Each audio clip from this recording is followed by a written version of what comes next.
Alright, so last year Mattel, the makers of Uno, put out a game called Dose.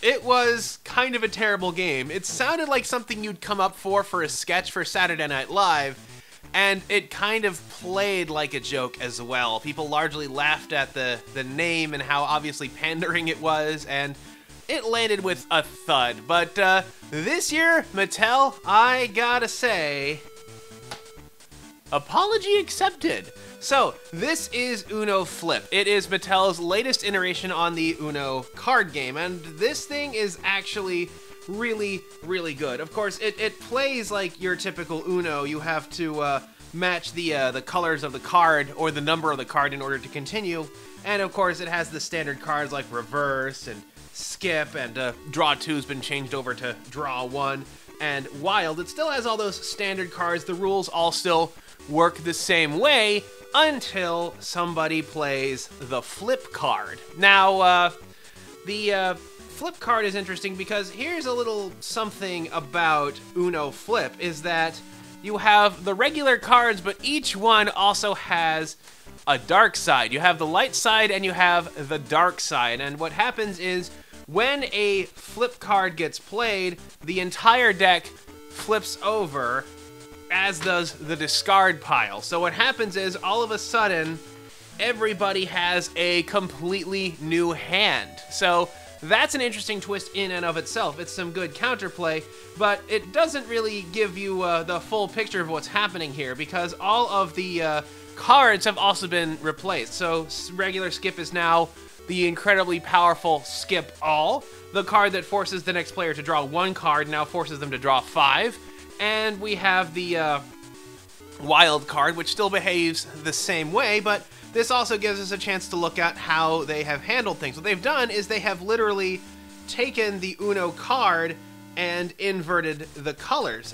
You can see it's kind of a reflection of the other. The new colors on this deck are cyan, orange, purple, and pink, which is actually pretty nice that they changed the colors on here, because it means that if you flipped your hand, but you didn't notice as it, if the deck flips and you had forgotten to flip your hand, you'll notice that all the colors have changed and you'll be able to adjust accordingly. And of course, there's also a flip version of the card for the shadow side, which changes everything back to normal. But here's the thing about this. Even though I'm showing how these cards technically upgrade, they don't all change that way. For example, a regular old 6 on the light side of the deck might turn into a flip all on the shadow side of the deck, whereas a super strong and amazing wild card might turn into an ordinary 3. So that's the name of the game when it comes to Uno Flip, and that is counterplay. What has happened with Uno Flip is counterplay has been ratcheted up to 11, and that is the thing that I absolutely love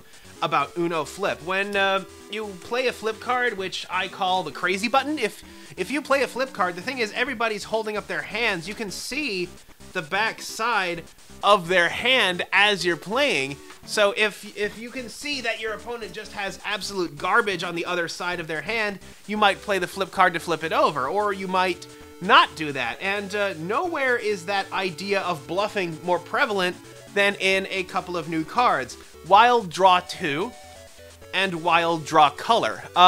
These are basically the equivalents in each deck, and what happens is when you play this card, not only does it count as a wild card, which means you just play it on top of anything and name a color, but whatever player goes next has to draw 2 cards. However, you are only legally allowed to play this card when you do not have something that matches the color on top of the stack. So say like there's a red card on top of the stack and you don't have one that matches, that's the only time you can play this card. Thing is, you don't have to prove it, so you can play this card even if you do have something matching in your hand, and your opponent can challenge that.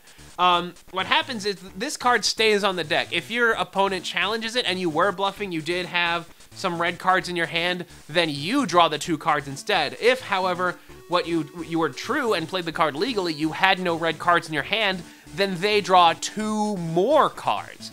So they draw 4 cards instead. So there is a genuine bit of risk and reward to playing this card when you're not allowed to do so, or even when you are allowed to do so. You might try to bait your opponent into assuming that you're bluffing. That in itself is some really effective counterplay. Draw Color works exactly the same way, only instead when you name the color that the wild card is, the players flip cards from the top of the deck until they get a matching color, and they take all of those cards. And in this case, if they challenge you and it turns out you played the card legally, then after they hit the color, they still have to draw 2 more cards. You might hit as few as 1 card, or I've seen somebody go as high as like 9 cards when taking this. So that's why I call the dark side, if you flip it over from the light side to the dark side, I call it hitting the crazy button. Basically, this was the birthday present I asked for the party that I was at, the little family shindig that we had, was that we play Uno Flip for a couple of rounds, and we had tons of fun. We are a group of people, we're all adults, but we had not played Uno in years, and this was so refreshing. So if you get the chance to get your hands on Uno Flip, I highly recommend it. This thing is so much fun.